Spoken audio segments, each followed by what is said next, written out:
Pemirsa, happy hipoksia menjadi ancaman mematikan bagi pasien COVID-19. Peneliti dunia dipusingkan dengan kemunculan happy hipoksia sindrom pada pasien COVID-19 yang memicu kematian mendadak. Untuk mengetahui lebih jelas terkait happy hipoksia sindrom, kami sudah terhubung dengan dokter spesialis paru, Dr. Faris Nurwidya. Selamat siang, Dr. Faris. Terima kasih, Dok, atas kesediaannya bergabung bersama dengan kami, Dok. Baik, Dr. Faris, bisa jelaskan ya, Dok, sebenarnya apa itu happy hipoksia sindrom dan bagaimana, Dok, gejalanya, Dok? Ya, baik, terima kasih. Ya, pertama kita lihat ada terminologi hipoksia ya. Hipoksia itu berarti ada penurunan kadar oksigen dalam darah ya. Itu yang pertama. Yang kedua ada kata happy di situ. Sebetulnya awal katanya silent.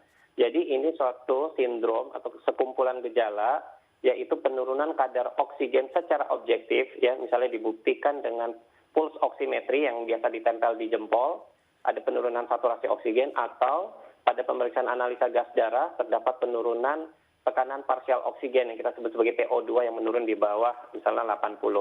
Terjadi penurunan kadar oksigen dalam darah tetapi tidak memicu respon sesak, tidak meningkatkan si pasiennya untuk menambah frekuensi bernapasnya. Karena kita tahu biasanya seharusnya pada penurunan kadar oksigen dalam darah dia memicu respon kompensasi berupa peningkatan frekuensi napas. Jadi itu yang biasanya terjadi seharusnya ya untuk sebagai mekanisme kompensasi. Demikian. Baik. Jadi. Dokter Faris, kemudian tadi disebutkan bahwa ada beberapa gejala pasien di luar negeri yang justru kemudian merasa rileks setelah mengalami gejala happy hipoksia ini, Dok. Apakah memang memungkinkan bahwa pasien COVID-19 ini kemudian merasa rileks saat kemudian dia sedang diserang oleh virus di dalam tubuhnya? Dan bagaimana cara kita mendeteksinya, Dok? Ya. Jadi kan salah satu mekanisme yang saat ini telah diungkapkan di jurnal ilmiah internasional adalah bahwa orang pasien COVID yang ada gangguan penghiduan atau misalnya dia kehilangan indera pengecapan, itu berarti kan sudah ada dampak pada virusnya pada reseptor sensorik. Jadi kita kehilangan sense kita gitu. Nah, orang-orang seperti ini sebaiknya mulai berhati-hati ya, karena kita tahu penurunan kadar oksigen itu harusnya dibaca oleh reseptor hipoksia di dalam sistem kita, di dalam sistem sirkulasi. Nah, kalau ada gangguan penghiduan atau itu berarti kita khawatir jangan sampai terjadi gangguan reseptor hipoksia di sistem sirkulasi yang meningkatkan risiko terjadinya silent hipoksia. Salah satu anjurannya tentu saja kita bisa memonitor secara melalui alat yang tidak invasif, yaitu menggunakan pulse oximetry ya, ditempelkan. Oke, artinya menggunakan oksinometer itu ya, Dok ya? Yang ada di menggunakan oksinometer yang biasa kita tempelkan di jari kita, betul ya, Dok? Ya, disebut sebagai pulse oximetry. Jadi itu nanti akan memberikan angka saturasi oksigen dan nadi. Ya, kalau nadi itu kan biasanya di antara 60 sampai 80 ya. Nah, itu yang pertama. Yang kedua, kalau kita mau lebih konfirmatif lagi dengan pemeriksaan analisa gas darah, itu profil konsentrasi oksigennya, saturasi oksigen, kemudian tekanan parsial CO2 itu semua akan keluar, termasuk asam basa. Jadi lebih jelas. Baik, Dr. Faris, apakah happy hipoksia sindrom ini memang mayoritas terjadi pada pasien OTG atau orang tanpa gejala, Dok? Saat ini datanya belum konklusif ya, tidak dapat disimpulkan seperti itu. Kita tentu saja masih mengobservasi bagaimana hubungan antara atau proporsi silent hypoxia ini pada berbagai klasifikasi klinis ya. Kita tahu ada yang tanpa gejala, ada yang ringan, ada sedang, ada berat. Tetapi saat ini datanya belum bisa ditarik kesimpulan apapun, masih terbatas.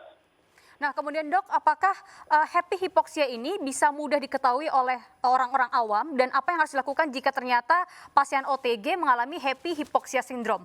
Apa langkah yang harus dilakukan, Dok?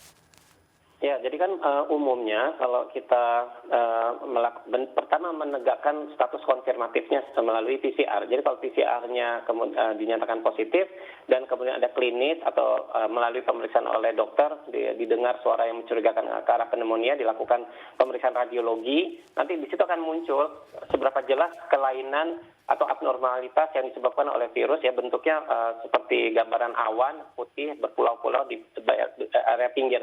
Semakin luas sebetulnya itu semakin rentan kemungkinan terjadi hipoksemia atau penurunan oksigen, karena berarti kan si oksigen susah nyebrang intinya dari organ paru ke pembuluh darah karena tingginya membran atau radang yang harus dilewati. Nah, kalau cairan kelainan radiologi itu luas, hati-hati sehingga perlu waspada untuk terjadinya silent hypoxia. Tapi kalau kelainan parunya secara radiologis tidak terlalu luas, klinisnya bagus, mestinya resikonya secara fisiologis resikonya rendah.